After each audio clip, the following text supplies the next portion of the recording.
এই মুহূর্তে রাজধানীর সায়দাবাদে আছেন সহকর্মী ফাহিম ইউসুফ। ঘরমুখো মানুষের খবর জানবো তার কাছ থেকে। ফাহিম, যাত্রীর চাপ কেমন দেখছেন এবং ভোগান্তি আছে কিনা এ বিষয়ে আমাদের বিস্তারিত জানাবেন। বুবলি, ঈদের সময় যত ঘনিয়ে আসছে আমরা কিন্তু রাজধানীর যে আশপাশের রাস্তাগুলো রয়েছে সেগুলোতে কিন্তু যানজটের পরিমাণ অনেকটা বৃদ্ধি পেতে দেখেছি। আজকে সকাল থেকেই কিন্তু সায়দাবাদে যে বাস টার্মিনাল রয়েছে, বাস টার্মিনাল থেকে যেই পথ দিয়ে মূলত দক্ষিণ পূর্বাঞ্চলীয় বাসগুলো বের হয় সেখানে কিন্তু অনেকটা যাত্রীর চাপও লক্ষ্য করা গেছে। পাশাপাশি কিন্তু যানবাহনের চাপ থাকায় অনেকটা যানজট সৃষ্টি হয়েছে।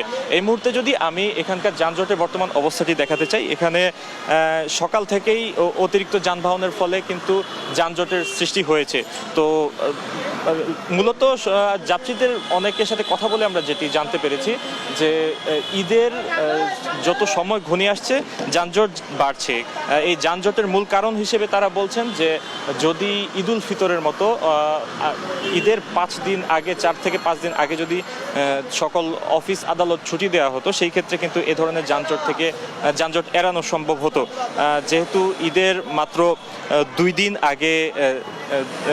আগে ছুটি দেওয়া হয়েছে অফিস আদালতগুলো, তার জন্য কিন্তু অনেকটা যানজটের কবলে পড়তে হচ্ছে ঘরমুখো মানুষদের।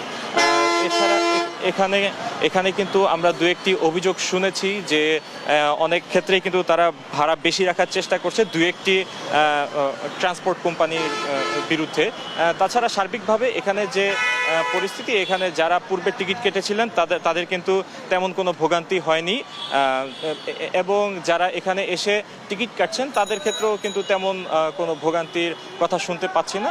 সার্বিকভাবে একটি যানজট যদি আমি বাদ দিই, যানজট বাদে কিন্তু সার্বিকভাবে একটি স্বস্তির ঈদযাত্রা হচ্ছে বলে তারা আমাদের জানান।